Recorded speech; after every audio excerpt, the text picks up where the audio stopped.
A few days ago, I thought about doing a video about recapping the month in terms of internet drama and other stuff that came up during the month. So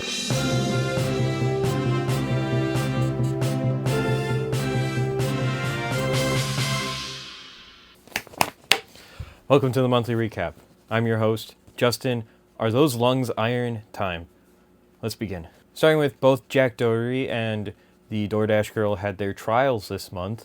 Both were covered by Atozy on his channel. Links to the live streams down below. Two controversies occurred this month, off the top of my head. Don't judge me. And they both resulted in files. Now, pardon me, these are some long reads, so let me get to it.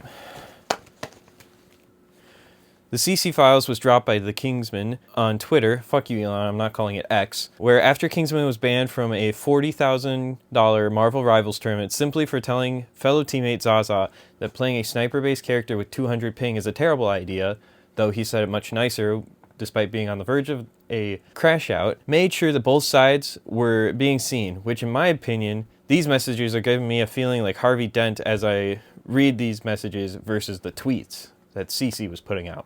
The Lakari Files are a much more literal name. As I heard about these, my first thought was, who the fuck is Lakari? If you are in the same boat because you also work a normal job, let me fill you in. Lakari is a Twitch streamer known for being the final boss of Gooners. Or at least that's what I'm supposed to be getting from what everyone is saying. Near the end of the month, Lakari went live and accidentally leaked his notepad, which contained files and links to heinous content that would make Chris Hansen do a double take. He claims because he downloads so much goon material when he was on said websites, a file downloaded without him knowing, and when he saw the text file, he opened it, saw it, and deleted it.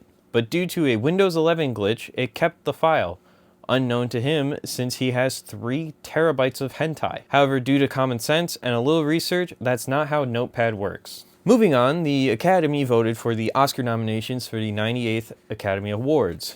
Notable nominations, snubs, and shocks to me were how Avatar: Fire and Ash is up for costume design, Guillermo del Toro was not nominated for Best Director, a new category was added, the last one being Best Animated Feature Film in 2001, which was won by Shrek, and that new category is Best Casting, which seems to be an award that goes to the casting director. And Wicked for Good was nominated for 0 nominations, which shocked me because I heard it was a disappointment, but 0 nominations? Damn. If you heard loud wails in the morning of January 28th, that was my wallet because Hot Toys has announced their K-pop Demon Hunter figures and put them up for pre-order. Rumi is $280, with Mira and Zoe being $260.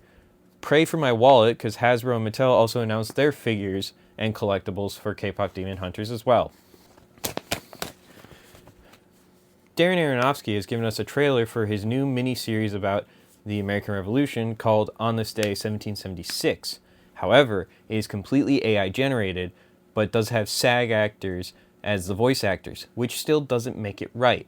And sorry, I'm going to break character for this real quick. Please, I'll hold your hand while I say this too. Don't watch it.